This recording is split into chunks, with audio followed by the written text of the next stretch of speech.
what you want, when you want it, where you want it. This is The Mesh.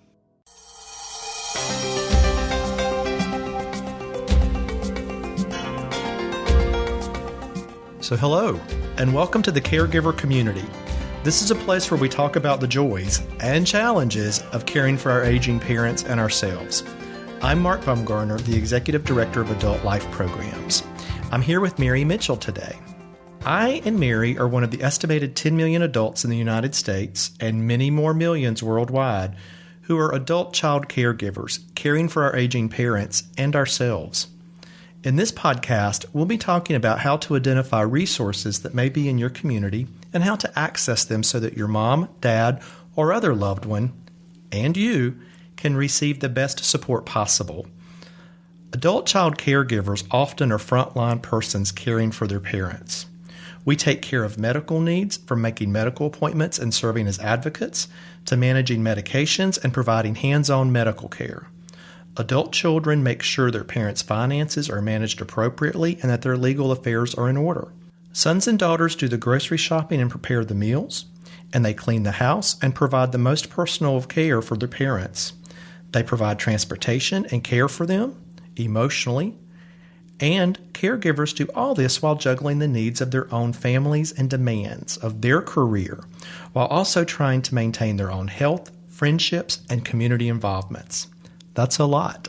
Being aware of community resources, local people and organizations that can help caregivers provide needed support for their parents and help them take care of themselves is critical. Knowing where to turn when there's a need is a time saver, but it's also a lifesaver for your elder loved one as well as yourself, the caregiver. Our guest today is an expert in helping family caregivers identify and access community resources. Mary Mitchell is a family caregiver support specialist with the Area Agency on Aging in Hickory, North Carolina. She has been in this role for 8 years and is an in-demand consultant and speaker on issues concerning caring for aging family members. Mary, welcome to the caregiver community. We are delighted and thankful to have you here with us today. Thank you, Mark. It's great to be here. I appreciate this time to talk about caregivers. So, Mary, let's first set the framework for this podcast. You are a family caregiver support specialist for the Area Agency on Aging. What is the Area Agency on Aging, and what is a family caregiver support specialist? The Area Agency on Aging works within a federal mandate to inform, advocate, and plan community services on behalf of older adults. It's our mission to be responsive to the changing needs of older adults, those with disabilities, and their families through a community-based system of supports and services.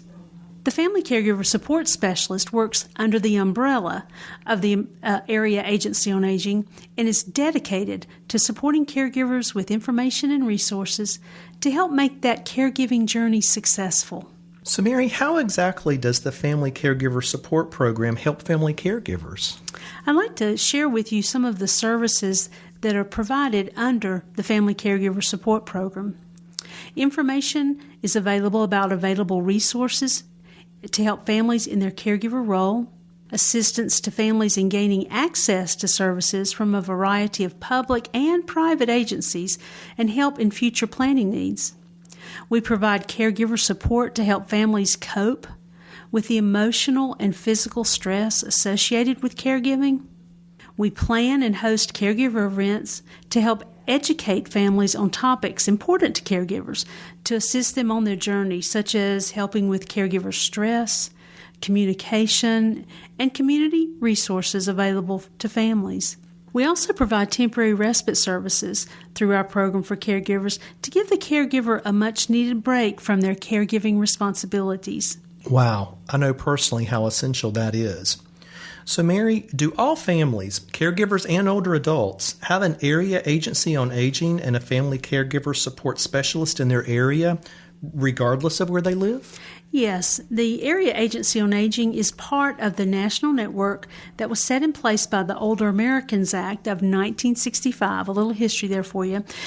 And there are a total of 622 area agencies on aging serving every county across the United States. That's great.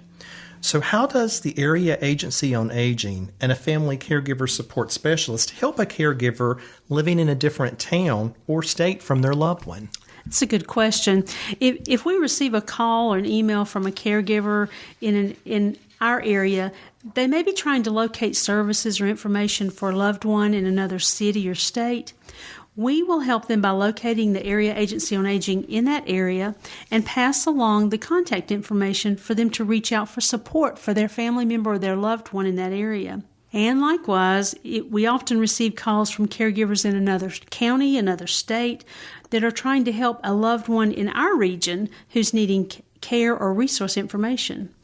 We work with them to locate the services that would be beneficial for their family in that area. So is there a minimum age for the elder or caregiver to receive help from the AAA? Yes, caregivers age 18 and over who are caring for someone over the age of 60 are eligible for the services from the Family Caregiver Support Program. And additionally, grandparents or relative caregivers who are 55 years and older and are providing care for adult children with a disability who are between 19 and 59 years of age are eligible for services. So is there a charge for the services of the AAA or a Family Caregiver Support Specialist? Or how is this resource funded? The Area Agency on Aging and the Family Caregiver Support Program are federally funded programs through the Older Americans Act, and there are no fees and there are no charges for the services that are provided in the community. That's fantastic. So how would families find their local Area Agency on Aging? Well, the good thing is that there are several ways to access the information about the Area Agencies on Aging across the country. For those of you who have access to the Internet, you can Google search by simply typing in Area Agency on Aging, put your county in that you would like the information from, and the closest Area Agency on Aging information would show up on your search. There's also a service called Elder Care Locator, which is a free national public service of the Administration on Aging, which is an agency of the U.S. Administration for Community Living, and this connects older adults and caregivers to services in their particular community. I'd like to give you their web address. Their website is eldercare, eldercare.acl.gov.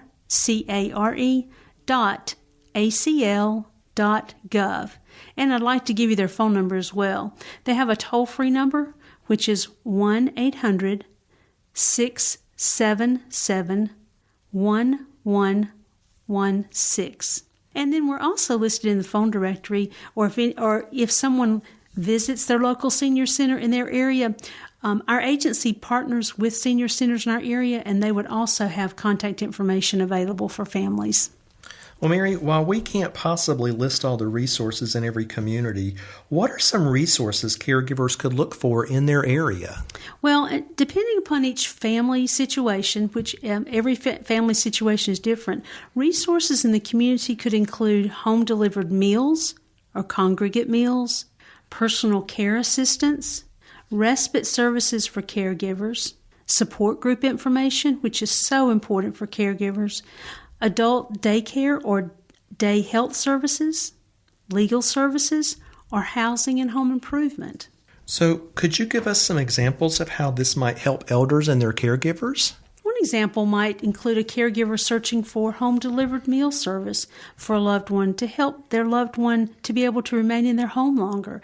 Maybe their loved one is no longer able to fix lunch for themselves. We have some caregivers who have called us that maybe they are running by on their way to work to fix breakfast for their loved one, but they don't have a way to get there during the day to provide the lunch. So home-delivered meals would be an excellent resource for something like that, to bring the meal to their loved one at home, maybe if their loved one, their caregiver can't be there to help them with that. A caregiver may be caring for a loved one 24/7, which we hear about quite often, and would benefit from taking a respite from their care and taking a much-needed break. This time away can enable the caregiver to return to their caregiving more refreshed and better able to take care of a family member. I mentioned earlier about the events that I provide in the community, and a large part of that when I'm providing the information is also making sure caregivers understand how important respite is in their lives. And I'm sure you see this firsthand and you understand this as well in your profession, that it's so important for caregivers to take that break and take that time so that they can come back to be a better caregiver for their loved one. Well said. So, Mary, I know the burning question for many of our listeners is, how do they find these resources in their community? Our area agency on aging can help caregivers and older adults connect with resources in the community to support them in their particular circumstances. And I mentioned earlier the local senior center in your area has information and activities available for older adults in our community, and they are a valuable resource for information. So many of us count on online resources now, which can be frustrating to find. Are there some good online resources families should know about? Oh, yes. There are so many online resources for caregivers and their families to benefit from. I'd like to tell you about several specific ones that some of our listeners may be interested in.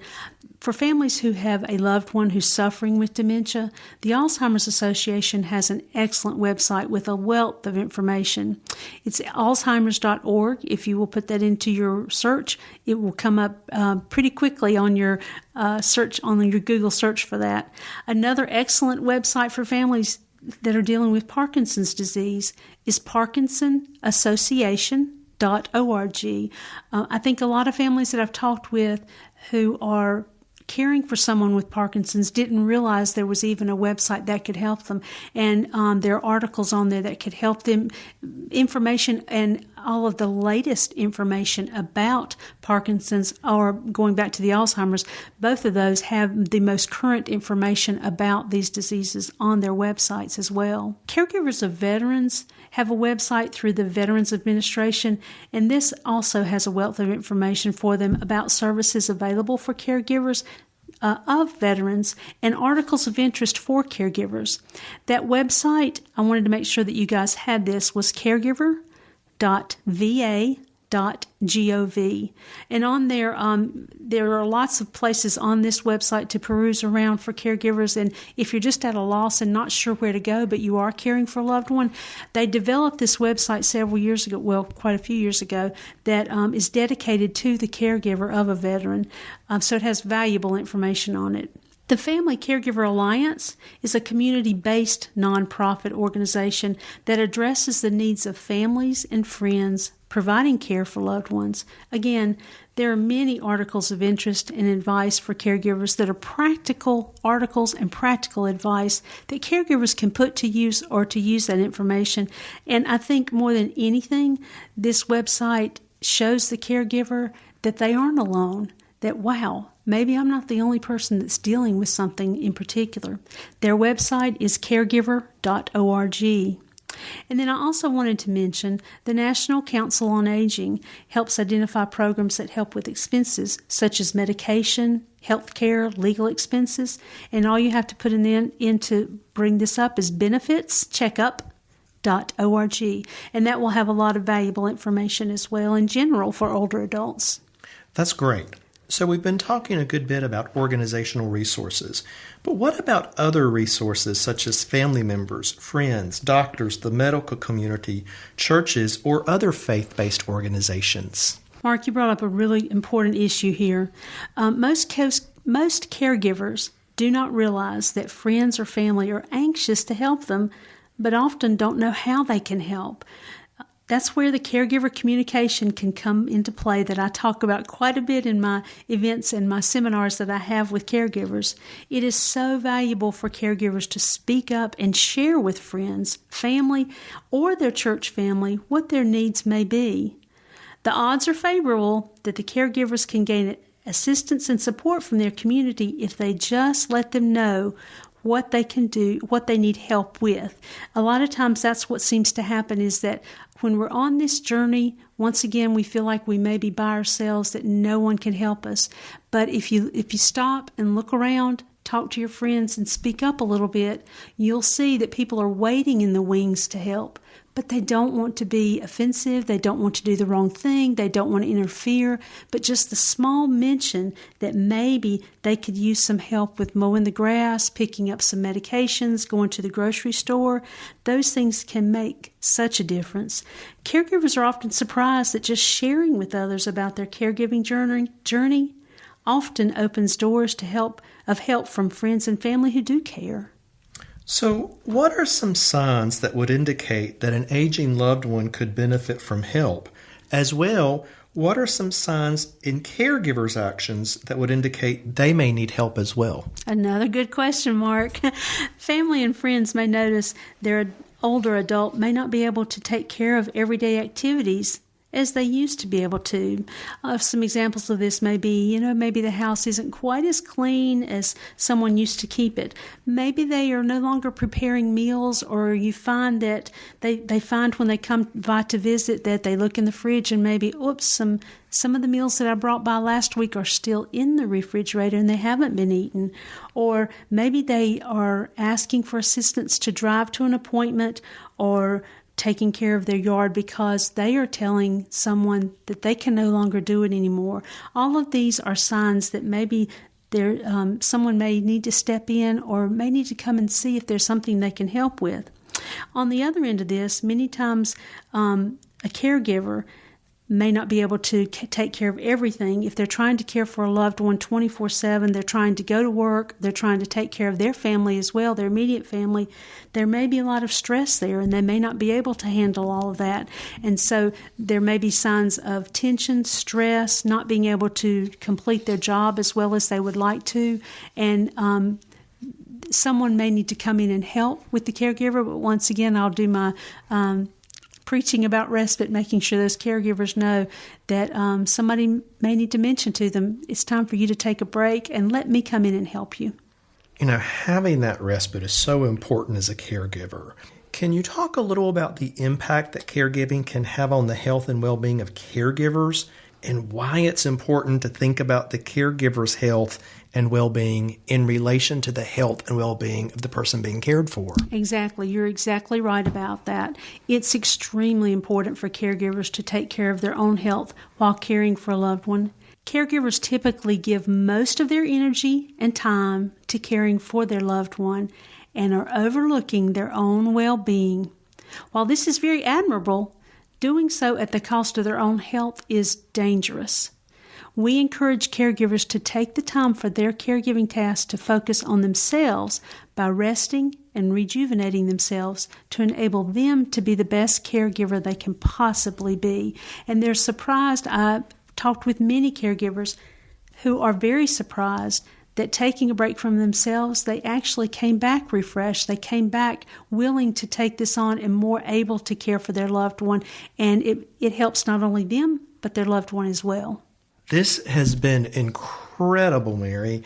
I want to thank you on behalf of myself and ACAP, Adult Children of Aging Parents, for sharing your professional and personal insight and knowledge with us. Thank you. It's so nice to be here today, and I'm so glad to be a part of this conversation. I also want to thank you, the listener, for listening to the caregiver community. Mary and I hope that you have learned something you didn't know, and that will help you be a more effective caregiver and advocate for your aging parents. This program is part of the MESH network of online shows and podcasts. You may learn more about the MESH and check out other programs available for free at www.themesh.tv. On that site, you may also send us a question or a recommendation for future show topics using the Contact Us button. We also encourage you to find us on Apple iTunes, where you may subscribe to our show and make sure you receive all future episodes automatically. You will find a link to the MESH website on our ACAP community website.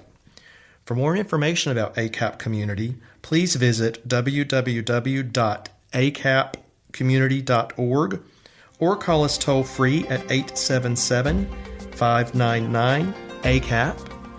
And you may email us at info@acapcommunity.org. Thank you.